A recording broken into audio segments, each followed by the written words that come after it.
It really isn't something I ever wanted to hear. The way it crashed upon us before we even grew near, before we even had a chance to go and shed some tears. Sometimes I still can't believe it, like you're actually here. There were a lot of things I wanted to do with you.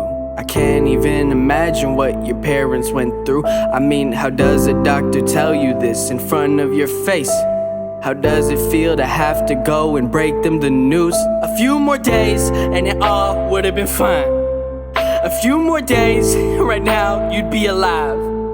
The way you passed, they said it was a 1 in a million chance. I guess that shows how special you were to me and to the fam. But like, the irony of how you went is flat out ridiculous.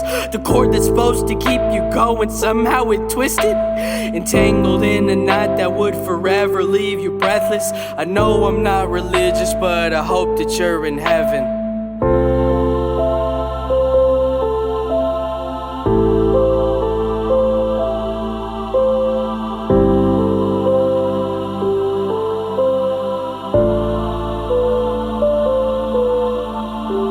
Heard about it before we flew out to Florida. My mama tried her best to keep composure when she explained. I didn't fully take it in, cause I had never dealt with death. Meanwhile, my mama's face is filled with sorrow, sadness, and pain. A few weeks later's when we all got called to go to his wake. When it was time and we all showed up, I could tell by their faces that they'd all been fighting with the urge to let themselves break down. It finally hit me that my nephew's gone and won't come around. We then proceeded to the room in which the casket was open. Got seated in different rows, everyone's eyes looking forward, but silence was the loudest one that had partaken the room. I felt the tension building up as people walked up to you to say their goodbyes and their farewells, but when did we ever say hi? I'm thinking inside of my head, why did you have to be taken as a child? It took all that I had for me to walk up to your bed rest. And I know I'm not religious, but I hope that you're in heaven.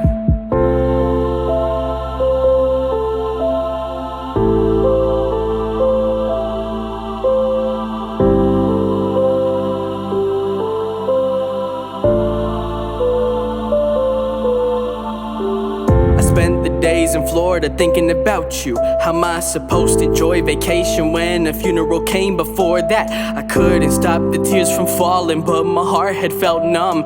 Any place would have been better if you could come with us. But no, that won't happen, and it shatters me to say so, cause life's unfair, especially to those who have tried to bring good. But in the end, there's simply things that we cannot control. This song won't bring you back forever. In my memory, I will hold you as close as I can hold, even when I'm gray and old and my fingertips are cold. You won't get to feel the snow or the sun or the grass. You won't ever feel compassion, the goodness and the sadness that we all take for granted. Right now I feel it all, they're all crammed up in my head. The only thing I do is fall. I just wish you weren't dead. I must accept this as it is. When I walked up to your coffin, all I saw was peaceful bliss. Every night is so exhausting. You're amazing inspiration, which is saying a lot, since you didn't live a single day, but you've affected my drive to just enjoy being alive and to make the most of every day. I dedicate my life to only you, just you in every way. I'd quit music to bring you back. I know you wouldn't want that though. The way you left is chained to us. The family's trying their best to cope. Eventually we'll be okay. I hope you see this letter, and I know I'm not religious, but I hope that you're in heaven.